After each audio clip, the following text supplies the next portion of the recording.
بسم اللہ الرحمن الرحیم۔ معزز سامعین و حاضرین، السلام علیکم ورحمۃ اللہ وبرکاتہ۔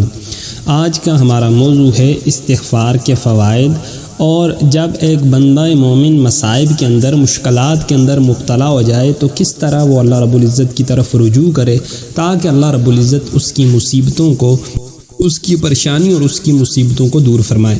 سورہ فرقان ہے، آیت نمبر 70 ہے۔ اللہ رب العزت نے ارشاد فرمایا، الا من تاب وآمن وعمل صالحا فاولئک یبدل اللہ سیئاتہم حسنات وکان اللہ غفورا رحیما۔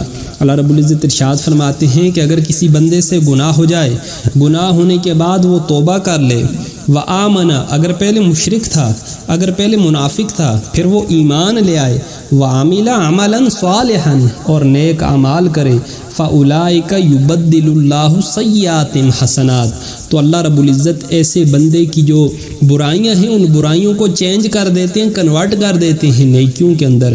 وکان اللہ غفورا رحیما، اور اللہ رب العزت بڑے بخشنے والے ہیں، اللہ رب العزت بڑے مہربان ہیں اپنی اس مسلمان قوم کے اوپر۔ اب یہ انسان کی ایک فطرت ہے کہ ہر کام میں وہ اپنے ذاتی مفاد کو مقدم رکھتا ہے، اور جس کام میں اسے فائدہ ملنے کی توقع ہوتی ہے، امید ہوتی ہے، وہ کام بڑے شوق اور بڑے رغبت سے کرتا ہے۔ تو اللہ رب العزت بندہ مومن کو رغبت دلا رہے ہیں کہ تم توبہ تو کرو، تم میرے در کی طرف چل کے تو آؤ، تمہاری ساری مشکلات کو میں سالو کر دوں گا، تمہارے سارے مسئلے مسائل ان کو میں حل کر دوں گا۔ اس کے لیے شرط یہی ہے کہ تم میری بارگاہ میں آؤ، استغفار کرو اور توبہ کرو، تمہارے سارے مسائل انشاءاللہ میں حل کر دوں گا۔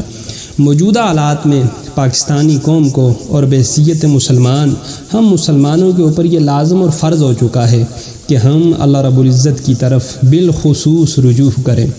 جب موت کے سائے ہمارے سروں کے اوپر منڈلا رہے ہیں، کرونا وائرس جیسی آفات ہمارے گھروں کے اندر داخل ہو چکی ہیں، اجتماعی طور پہ اس وبا نے سینکڑوں لاکھوں لوگوں کو ہٹ کر دیا ہے، متاثر کر دیا، اور ہزاروں کی تعداد میں پوری دنیا کے اندر اس سے اموات واقع ہو چکی ہیں، خانہ کعبہ کا طواف تک معطل ہو چکا۔ تو ان حالات میں آج ہم جتنا اللہ رب العزت کی بارگاہ میں توبہ اور استغفار اور رجوع کرنے کی ضرورت ہے، شاید اتنی ضرورت آج سے پہلے ہم نے کبھی محسوس نہیں کی تھی۔ ابن ماجہ کی حدیث پاک، حضور پاک صلی اللہ علیہ وآلہ وسلم نے ارشاد فرمایا، الطائب من الذنب کمن لا ذنب لہ۔ اللہ کی شان دیکھیں، رحمت دیکھیں۔ حضور فرماتے ہیں کہ گناہ سے توبہ تائب ہونے والا شخص، اس کی مثال اس شخص جیسی ہے کہ جس نے کوئی گناہ کیا ہی نہ ہو۔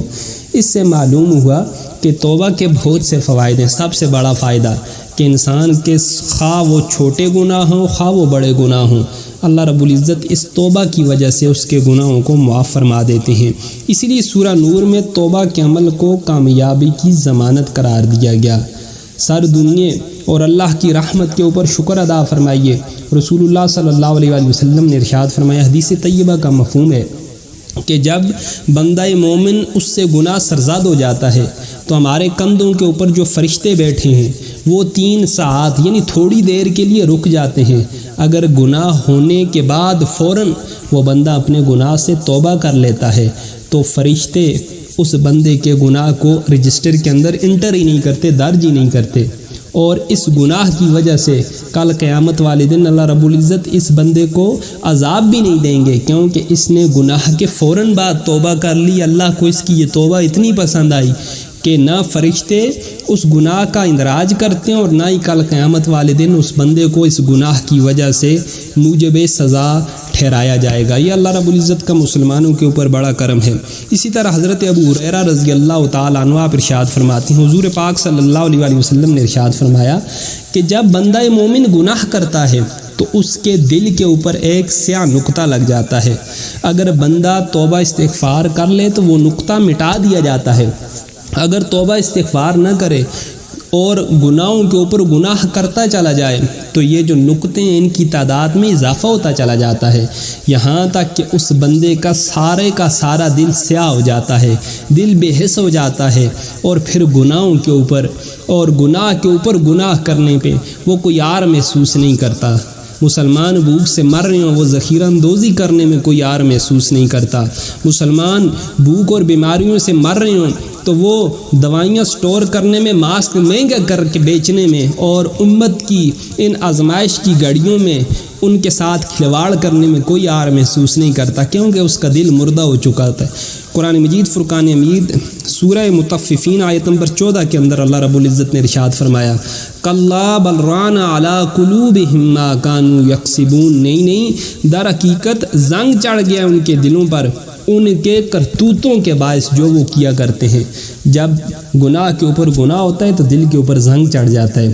دل کی مثال ایک آئینے جیسی ہے کہ جس طرح نیکی کرنے سے یہ اجلا ہو جائے گا، اسی طرح گناہ کرنے سے یہ داغ ہو جائے گا، اور ایک وقت ایسا آ جائے گا کہ یہ گناہوں سے جب بھر جائے گا تو پھر اچھائی اور برائی کی تمیز اس میں ختم ہو جائے گی۔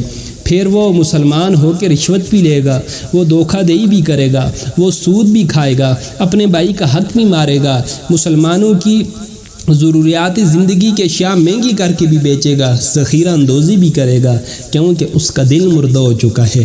اے میرے بھائیوں، اگر چاہتے ہو کہ اللہ رب العزت کی طرف رجوع ہو جائے تو اس کا بہتر حل یہی، استغفر اللہ، اللہ سے استغفار کرو، گزشتہ گناہوں کی معافی مانگو۔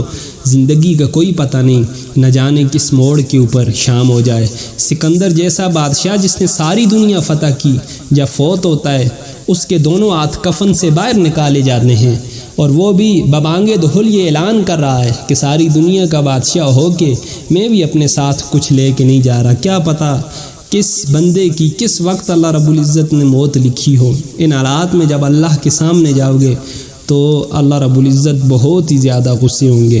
اسی طرح استغفار کرنے کا، توبہ کرنے کا فائدہ کیا ہے؟ مشہور محدث حضرت حسن بصری رحمۃ اللہ تعالی علیہ، آپ کا دربار گہربار سجا ہے، حدیث کا درس دے رہے ہیں۔ ایک شخص آتا ہے، کہتا ہے حضرت تندرستی اور قحط سالی نے بڑا پریشان کر دیے، تنگ کر دیے، حالات ہیں وہ ٹھیک ہونے کا نام ہی نہیں لے رہے، تو آپ کوئی وظیفہ ارشاد فرما دیں، کوئی دعا کر دیں۔ آپ نے فرمایا جاؤ استغفار کرو، اللہ سے اپنے گناہوں کی توبہ کرو، اللہ رب العزت برکت فرما دے گا۔ دوسرا بندہ آتا ہے، وہ اپنی غربت کی شکایت کرتا ہے۔ حسن بصری فرماتے ہیں جاؤ جی جاؤ اور جا کے توبہ کرو، استغفار کرو، اللہ پاک اس غربت کو دور کر دیں گے۔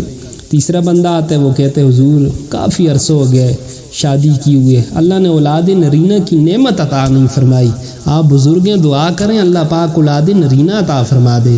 تو آپ فرماتے ہیں جاؤ جا کے استغفار کرو، اللہ اپنی جناب سے اولاد نرینہ جیسی نعمت تمہیں عطا فرمائیں گے۔ چوتھا بندہ آتا ہے، وہ کہتے ہیں میرا باغ تھا، بڑی محنت سے لگایا تھا، پالا پوسا تھا، لیکن سارا باغ برباد ہو گیا ہے، حضور آپ دعا فرمائیں اللہ کرم فرما دے۔ آپ فرماتے ہیں جاؤ جا کے دعا کرو۔ اب جو طالب علم اس درس کے اندر بیٹھے ہوئے تھے وہ پوچھتے ہیں حضرت 4 مختلف قسم کے لوگ آئے، 4 مختلف قسم کی ان کی شکایات تھیں، آپ نے تمام کے لیے ایک ہی نسخہ تجویز فرمایا۔ تو آپ فرماتے ہیں کیا آپ نے اللہ کا قرآن نہیں پڑھا؟ سورہ نوح اللہ ارشاد فرماتے ہیں استغفروا ربکم انہ کان غفارا، کہ بے شک اپنے رب سے تم معافی مانگو، وہ بہت ہی بخشنے والا مہربان ہے۔ یرسل السماء علیکم مدرارا، وہ آسمان سے تمہارے اوپر موسلا دار بارش نازل فرمائے گا۔ آگے کیا فرمایا وَيُمْدِدْكُمْ بِأَمْوَالٍ وَبَنِينَ وَيَجْعَلْ لَكُمْ جَنَّاتٍ وَيَجْعَلْ لَكُمْ أَنْهَارًا، اور مدد فرمائے گا تمہاری مالوں کے ذریعے، تمہاری بیٹوں کے ذریعے، اور وہ بنا دے گا تمہارے لیے باغات، اور وہ بنا دے گا تمہارے لیے نہریں۔ تو موجودہ حالات میں جب ہر طرف سے مصائب نے، مشکلات نے، مصیبتوں نے، پریشانیوں نے انسانوں کو گھیرے میں لے لیا ہے، تو انسان کو چاہیے کہ وہ رسول اللہ کے اسوہ حسنہ کو سامنے رکھتے ہوئے، کہ حضور خود ارشاد فرماتے ہیں کہ میں روز اللہ رب العزت کی بارگاہ میں 70 سے زائد مرتبہ استغفار کرتا ہوں۔ حالانکہ یہ اہل سنت کا متفقن علیہ عقیدہ ہے کہ انبیاء معصوم عن الخطا ہوتے ہیں، لیکن اس کے باوجود امت کو تعلیم دینے کے لیے حضور فرماتے ہیں جب امام الانبیاء ہو کہ میں رب کی بارگاہ میں استغفار کر رہا ہوں، تو تم تو میرے امتی ہو، تم تو گناہوں سے مبرہ اور منزہ نہیں ہو، تمہیں تو چاہیے کہ ہر وقت اللہ کی بارگاہ میں توبہ استغفار کرتے رہو۔ یہ وائرسز بھی ختم ہو جائیں گے، یہ تنگیاں بھی ختم ہو جائیں گی، یہ غربتیں بھی دور ہو جائیں گی، یہ قحط سالی کو بھی اللہ رب العزت ختم کر دے گا، باران رحمت کا نزول بھی فرما دے گا، اولاد نرینہ بھی عطا فرمائے گا، رزق کے دروازے بھی کھول دے گا، اور باغوں کو بھی، کھیتوں کھلیانوں کو بھی اللہ رب العزت آباد فرما دیں گے۔ اگر اللہ چاہیں تو ابراہ کے لشکر کو ان چھوٹے چھوٹے پرندوں سے ہلاک کروا سکتے ہیں۔ اور آج جب دنیا اپنی پیک کے اوپر پہنچ چکی، سائنس اور ٹیکنالوجی نے حیرت انگیز طور پہ ترقی کر لی، تو اللہ نے ایک ایسی بیماریوں میں سے اپنے لشکروں میں سے ایک لشکر کو انسانوں کے اوپر، مسلمانوں اور ساری دنیا کے اوپر مسلط فرما دیا کہ جس کا توڑ کسی کے پاس نہیں۔ بہرحال جتنا اللہ کی جناب میں لو لگائیں گے، اللہ ان پریشانیوں کو دور فرما دیں گے، ان ساری مشکلات کو حل فرما دیں گے۔ اللہ پاک کی بارگاہ میں دعا ہے اللہ ہمیں سچی پکی توبہ کرنے کی، اللہ پاک ہمیں سچا پکا استغفار کرنے کی، اس کے اوپر قائم دائم رہنے کی، اور آئندہ اپنی زندگی پاک اور صاف طریقے سے شریعت کے احکامات کے مطابق گزارنے کی توفیق عطا فرمائے۔ وما علینا الا البلاغ المبین۔